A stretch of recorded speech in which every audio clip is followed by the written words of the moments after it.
Paano naman kita paniniwalaan kung ayaw mong magpaliwanag, Gianni? Mabilis sa sagot ni Zion. Nakagat ko ang aking pang ibabang labi nang marinig ko ang kanyang sagot. Ibig sabihin hindi siya naniniwala sa akin. Sa bagay, mas pipiliin talaga niyang paniwalaan ang dalawang babae na matagal na niyang kakilala kaysa sa akin na wala pang isang buwan magmula na magkakilala kaming dalawa. Nakita mo na, Zion? Ayaw niyang magpaliwanag sa'yo dahil ano man ang ipapaliwanag niya. Na lumaki ang kanyang ulo dahil asawa na siya ng isang bilyonaryo? Na ininsulto niya si Bettina dahil nagsaselo siya nang malaman na malapit kayong dalawa? Ani Tita Alona na nais katungan ng pagkadismaya na nararamdaman marahil ni Zion ngayon. Ngunit ang hindi niya alam, ako ang mas nadismaya sa kanya. Bakit kasi ang babae niya ng pinakasalan mo, Zion? Marami namang ibang babae dyan na edukada at hindi asal squatter ang ugali. Kausap ni Bettina kay Zion na malungkot ang tinig. Ngunit nang tingnan niya ako ay biglang gumuhit ang isang nangiinis ng ngiti. Mahal mo ba talaga ang babaeng yan, Zion? Tanong pa ni Bettina kay Zion. Hindi ito sumagot sa tanong ni Bettina, kaya lalong lumarawan ang kasiyahan sa mukha ng babae. Alam ko hindi ako dapat masaktan dahil alam kong walang pagtingin sa akin si Zion dahil contract marriage lang naman ang namamagitan sa aming dalawa.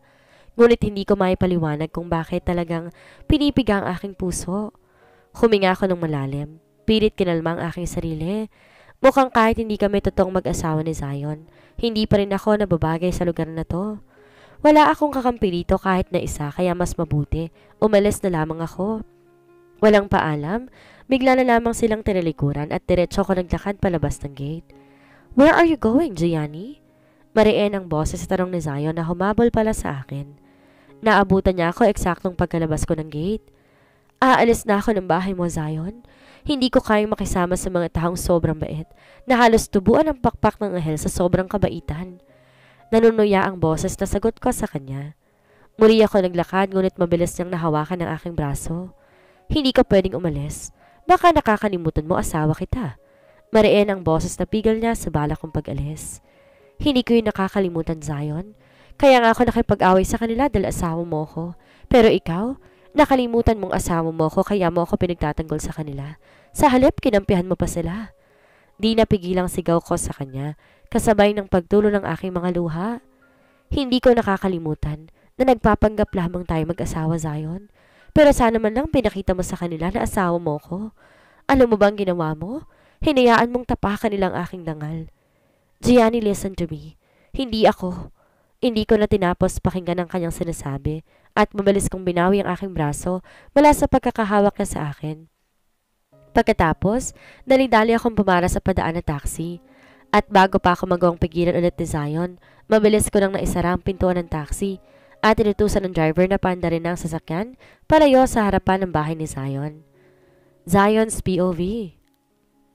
Mag-isang umiinom ako ng alak sa terrace habang iniisip si Gianni. Hindi ko alam kung nasan siya ngayon, kung saan siya matutulog ngayong gabi. Alam ko hindi siya pupunta sa bahay ng kanyang ina dahil hindi naging maganda ang trato sa kanya ng pangalawang pamilya ng kanyang ina, lalo pa nung hindi niya sinasadyang masabotahe ang planong pagpapanggap ng kanyang stepsister bilang si Gianni. Natitiyak ko hindi siya tatanggapin sa bahay na yon kapag doon sa magpunta. Ngunit kung hindi sa bahay ng kanyang ina, saan siya pupunta? Wala akong alam o kilala na kaibigan niya na maaari niyang tuluyan pansamantala. Ngayon ko lang na-realize marami pa pala akong hindi alam tungkol sa kanya. Hindi ako nagkaroon ng chance kilalanin siyang mabuti o hindi ko lang talaga siya pinagtuunan ng pansin. Kapag tinanong ako ng mga personal na bagay tungkol sa kanya, tiyak konti lang aking maisasagot. Napahugot ako ng malalim mabuntong hininga. Pagkatapos sumimsim ako ng alak na nasa basong hawak ko. Alam ko, nasaktan ko siya kanina lalo't iniisip niya. Kinampihan ko sina Bettina at Karen. Laban sa kanya ngunit ang totoo.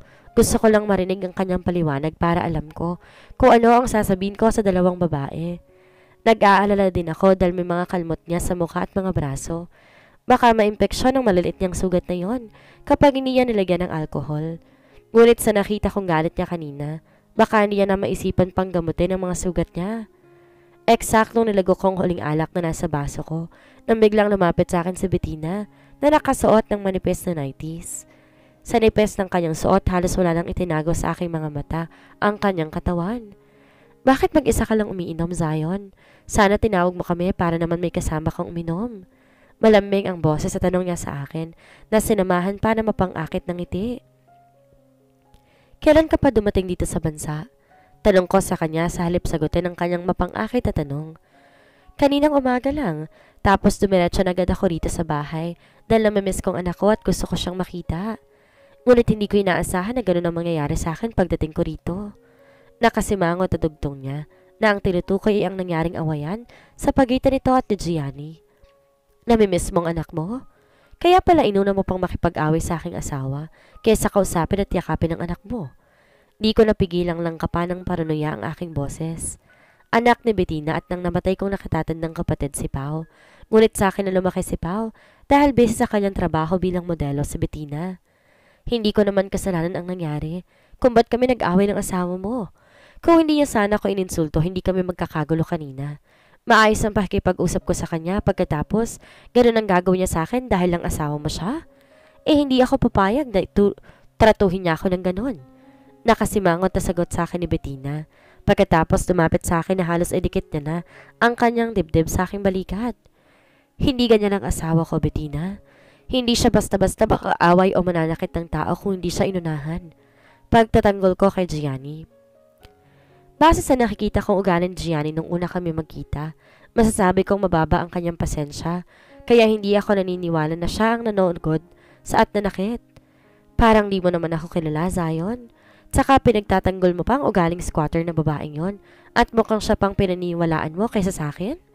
Nagtatampo ang boses na sabi niya sa akin, sabay kiskis ng kanyang dibdib sa aking braso.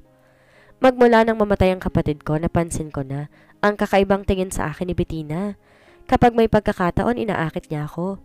Ngunit kahit anong gawing pang-aakit ang gawin niya sa akin, magubad man siya sa harapan ko, hindi ako matuturn on sa kanya. Maganda siya, kahit payat, at maraming lalaki naghahabol sa kanya pero hindi ako kasali doon. Maliban sa hindi ang kasya type, hindi rin katulad niyang klaseng babae ang makakahuli sa mailap kong puso. Umurong ako at naglaan ng sapat na distansya sa pagitan namin bago ko nagsalita. Kilala nga kita, Bettina. Kaya nga mas naniniwala ako kay Gianni dahil kilalang kilala ko ng ugali mo. Ilang beses ka na bang nasangkot sa gulo dahil nakipag-away ka sa mga babaeng lumalapit sa akin? Sa tingin mo ba hindi ko yung napapansin? Inaaway mo sila dahil sa akin. At saka wag mong kalimutan na ang tinatawag mong babae na ugaling squatter ay asawa ko. Hindi napigil ang sermon ko sa kanya. Di ko gustong marinig pang tinatawag niyang babaeng ugaling squatter si Gianni. Alam mo naman pala na nakikipag-away ako sa kanila dahil sa'yo. Pero bakit nagkukunwari kang manhead? Alam mo, nasasaktan ako kapag nakikita ko na may ibang babaeng lumalapit sa'yo pero sinasaktan mo pa rin ako. Tapos ngayon naman bigla ka nag-asawa nang hindi mo man lang sinasabi sa akin? Alam mo ba kung gaano kasakit nung malaman kong nag-asawa ka na? Parang hiniwa ng matara sa kutsilong puso ko, Zion. May pagdaramdam ang tono ng boses na sabi niya sa akin. Pagkatapos bigla na lamang niya ako niyakap na mahigpit at tinalikan sa mga labi. Ngunit mabilis ko siyang napigilan at nailayo sa akin. Stop it, Bettina. Huwag kang umakto na may relasyon tayo. You are my sister-in-law. Huwag mo sanang kalimutan yan. At kung wala ka respeto sa sarili mo, magkaroon ka sana ng kahit konting respeto para sa namatay mong asawa na kapatid ko. Nagpipigil ng galit na sabi ko sa kanya. Wala naman akong ginagawang kilos na makapagbibigay sa kanya ng maling interpretasyon na may nararamdaman akong pag-ibig sa kanya. Kaya bakit siya umaakto na tila may lihim kaming unawaan? Pero mahal kita, Zion. Una tayong nagkakilala at naging magkaibigan bago ang kapatid mo. At aaminin ko, ikaw ang mahal ko at hindi ang kapatid mo. Kung hindi nga lang niya ako nabuntis, hindi ako magpapakasal sa kanya. Pero ngayong wala na siya, wala nang hadlang sa ating dalawa. Makipag-divorce ka kay Gianni tapos magpakasal tayong dalawa. Mamumuhay tayong masaya kasama si Paolo. Wika ni Bettina tila hindi narinig ang mga sinabi ko. Napahawak ako sa ulo. Hindi ko alam kung paano ko ipapaintindi sa kanya na wala akong pag-ibig na nararamdaman para sa kanya. Listen to me, Bettina. Wala akong pag-ibig sa'yo, okay? At hindi ako makikipag-divorce kay Gianni dahil mahal ko siya. Narinig mo? I love my wife and I want to spend the rest of my life with her. Only with her, not with you or any other woman. Prangkang sagot ko sa kanya. Mabuti nang maging malinaw ang lahat para sa kanya. Listen to me, Bettina. Wala akong pag-ibig sa'yo, okay? At hindi ako makikipag-divorce kay Gianni dahil mahal ko siya. Narinig mo? Kaya kita hinahayaang tumira sa bahay ko dahil ina ka ng pamangkin ko. Ngayon, kung hindi mo kaya maging ina sa anak mo dahil may iba ka palang gusto, mas mabuti pang bumukod ka na lamang ng bahay na matitirhan. Dugtong ko sa seryosong anyo. Paalisin mo ako sa bahay na to dahil sa Gianni na yon? Kapag umalis ako dito, isasama ko si Paolo. Pinapangako ko sa'yo, ilalayo ko siya mula sa'yo at hindi mo na siya makikita pang muli. Galit na pagbabanta niya sa akin. Mukhang gagawin niyang lahat para lang makuha ko anong gusto niya. Go ahead, Bettina. Gawin mo kung anong gusto mo. Ngunit ito lang ang tatandaan mo. Kahit sang lupa po itago si Pao, mahahanap ko pa rin kayo. At gagawin ko ang impyerno ng buhay mo. At higit sa lahat, kaya kong patunayan sa husgado na hindi ka karapat-dapat maging ina ng pamangkin ko. Nakatiimbagang nasagot ko sa kanya. Ang pinakaayaw ko sa lahat, yung pinagbabantaan ako. Naudlot ang pagtatalo namin nang biglang tumunog ang cellphone ko. Nakita ko number ni Alex sa screen ng phone ko, kaya agad kong pinindot ang answer button. Bro, puntahan mo rito sa bar ang asawa mo. Sobrang lasing na at kapag hindi mo pa siya kinuha, tiyak na mauunahan ka na ibang lalaki. Pagbabalita niya sa akin. Sa halip na magsalita, mabilis kong ini-off ang cellphone ko at mabilis na naglakad palabas ng bahay. Alam ko na ako nasan ngayon sa Gianni. Zion! Hindi ako papayag na matalo ng squatter mong asawa. Galit na sigaw ni Bettina pero hindi ko na siya pinagtuunan pa ng pansin. Ang tanging nasa isip ko yung sinabi ng kaibigan ko na kapag hindi ko pa pinuntahan sa Gianni, tiyak mauunahan ako ng ibang lalaki. Gianni's POV. Pagkatapos kong umalis sa bahay ni Zion, nagtungo ako sa apartment ni Silva. Wala siyang trabaho ngayon dahil pareho kami na schedule sa pinapasukan naming bar.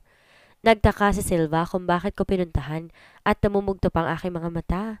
Wala akong choice kundi sabihin sa kanyang tungkol kay Zion at ang pagpapakasal naming dalawa for the sake of his grandfather's happiness and ownership of the Harrington conglomerate. Pinagalitan ako ni Silva matapos kong sabihin sa kanya ang lahat, pati rin ang dahilan kung ba't nasa ganitong kalagayan. Matapos kong mailabas ang nararamdaman ko sa manang loob, natulog ako sa pag-aakalang lilipas din to pagkagising ko. Ngunit nang magising ako pagkatapos ng mahaba kong tulog, mabigat pa rin ang dibdib ko. Kaya niyaya akong kaibigan kong magtungo sa bar na pinagtatrabahuhan namin. Ngunit hindi para pumasok sa trabaho, kundi bilang customer. Hindi ko alam kung ilang bote na ng beer ang nainom ko, ngunit umiikot ng aking paningin. At kahit anong pagpipigil ang gawin sa akin ni Riley na pinsan ni Silva at naging kaibigan ko na rin, hindi ako nagpaawat sa kanya. At natutuwa ako dahil sinamahan ako ni Silva na magpakalasing. Talagang tunay ko siyang kaibigan. Tama na yan, Gianni. Masyado ka ng lasing. Iuwi na kita sa apartment ni Silva para makapagpahinga ka na. Muling awat sa akin ni Riley. Akmang kukunin niya ang bote ng beer sa kamay ko, ngunit tinabig ko lamang ang kanyang kamay. Hindi pa ako lasing, Riley.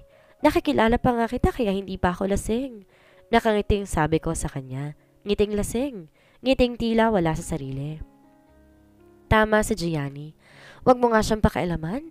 Nagsasaya lamang kami dahil masaya kami. Sang-ayon naman ni Silva pagkatapos ay biglang bumungihis na tila ba may nakakatawa kahit wala naman. Katulad ko, sobrang lasing na rin siya. Tumigil ka na rin, pinsan. Kapag hindi ka pa tumigil, iuwi kita ngayon din sa bahay niyo mismo at hindi sa apartment mo. Pagbabantaan ni Riley sa kanyang pinsan. Ngunit tinawanan lamang ito ng kaibigan ko. Hindi ko alam kung nakakatawa ba ang sinabi ni Riley, pero bigla din ako natawa kaya't dalawa na kami ni Silvang tumatawa ng malakas na parang mga baliw. Tama na yan, Silva. Nakakatakot ka palang malasing. Kayong dalawa palang magkaibigan. Hindi kayo dapat hinahayaang maglasing dahil ayaw nyo nang magpaawat. Sabi ni Alex na kaibigan ni Zion. Mga agawan nito sa kaibigan ko ang baso na may beer, ngunit mabilis itong naiiwas si Silva at nilala sa mga labi. Huwag mo nga akong pakialaman. Playboy? Hindi kita kaibigan kaya bakit ba concerned ka sa akin? Bakit may gusto ka ba sa akin? Tanong ni Silva kay Alex pagkatapos ay tumawa ulit siya ng malakas. Bakit ka nandito? Wala ka bang schedule ngayon para sa mga flings mo? Tanong ulit ng kaibigan ko matapos suminto sa pagtawa. Mabuti ka nga may nag-aalala sa'yo kahit di mo kaibigan. Sabi ko sa tonong lasing at talatadong wala ng kontrol sa aking sarili. Ako? Walang pakialam sa akin ang asawa ko. Sa bagay, hindi naman kami totoong mag-asawa.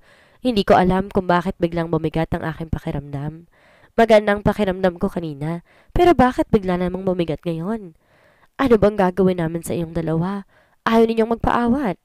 Tila na mo problema na sambit ni Riley. Sa tingin ko, dapat natin silang piliting huminto sa pag-inom at mahatid na sila sa apartment ni Silva. Baka mamaya bigla silang mambasag ng mga bote rito kapag nakaramdam ng galit. Suggestion ni Riley kay Alex. Magkakilala ang dalawa. Pareho silang regular customer ng bar at pinsan pa ni Silva si Riley na palagi namang inaasar ni Alex. Bakit kayo magdedesisyon para sa amin ha? Bakit? Asawa ba namin kayo? Wala sa tamang pag-iisip na tanong ko kay Riley. Iinom pa kami dahil gusto pa namin. Tsaka may pambayad naman kami, hindi ba, Silva? Tama. Tama ka na naman, Gianni. Wala silang pakialam sa atin. Uminom lang tayo at magpakasaya. Sigaw ni Silva.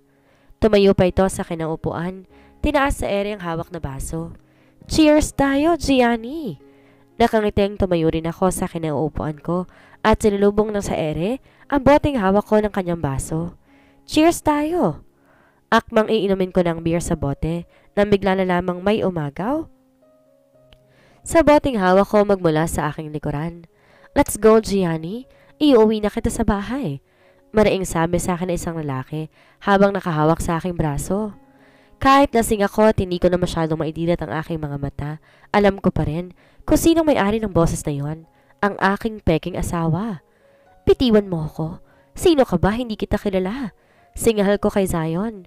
Pagkatapos, tinignan ko si Riley sa itsurang humihingi ng tulong. Gusto niya ako isama sa bahay niya, Riley. Hindi ko siya kilala. May balak yata siyang masama sa akin. Huwag kang papayag. Huwag kang pumayag na maisama niya ako dahil kung hindi, hindi na kita kaibigan. Pasensya ka na, mister. Ayaw sumama sa'yo ni Gianni. Pero sino ka ba para sabing iuwi mo siya sa bahay? Tanong ni Riley kay Zion sa tonong naiinis. Hinawakan niyang aking braso. Hinila palapit sa kanya, ngunit agad hinila naman ako ni Zion pabalik sa kanya. I am her husband. How about you? Ano ka ba niya para maging ganyan ka-concern sa kanya? Matigas ang boses sa sagot ni Zion, tila may kasamang galit. At dala siguro ng kalasingan kaya't nahihimigan ko ang tila paninibog ko sa boses niya nang maling magsalita. So, ikaw palang fake husband na tinutukoy ni Gianni. Ani Riley sa tonong may panunuya. Hindi fake ang kasal namin. Totoong kinasal kami sa harapan ng isang judge. Mariing sagot ni Zion at pagkatapos, walang sabi-sabi, bigla na lang niya akong binuhat na parang sako ng bigas. Bitiwan mo ako? Anong gagawin mo? Kikidnapin mo ba ako? Sigaw ko sa kanya habang nasa ibaba ng kanyang bewang aking ulo. Nagpapalag ako at pinagpapalukong kanyang likuran. Ngunit dahil sa ginagawa ko, ay lalo lamang ako nakaramdam ng pagkahilo dahil tumigil na lamang ako at di na gumalaw pa. Ilang minuto lamang ang lumipas, naramdaman ko. Iniupo niya ako sa loob ng sasakyan at kinabitan ng seatbelt. Nagmulat ako ng mga mata at ang mukha ng isang gwapong lalaki ang aking nakita. Sino ka? Saan mo ko dadalhin? Tanong ko sa kanya. Sa sobrang kalasingan ko, hindi ko siya makilala. Kahit kani-kanina lamang kilala ko siya. I am your husband. Maikling tugon niya sa akin. My husband? Nakangiting sagot ko naman sa kanya pagkatapos ay ipinulupot ko ang aking mga braso sa kanyang leeg. Kung asawa mo nga kita, patunayan mo. Halikan mo ako. Udyok ko sa kanya. Kusang pinikit ko ang aking mga mata. Ibinuka ng bahagya ang aking mga labi bilang paanyaya na halikan niya ako. Nakarinig ako ng isang malalim mabuntong hininga bago ko naramdaman ang pagsayad ng mainit-init at malambot na mga labi niya sa aking mga labi. Pakiramdam ko nakatikim ako ng matamis na candy na hindi ko alam ang pangalan at ngayon ko lamang natikman sa buong buhay ko. Ngunit saglit lang na nakaramdam ako ng tamis dahil tila biglang may humila sa aking kamalayan patungo sa walang hanggang kadiliman.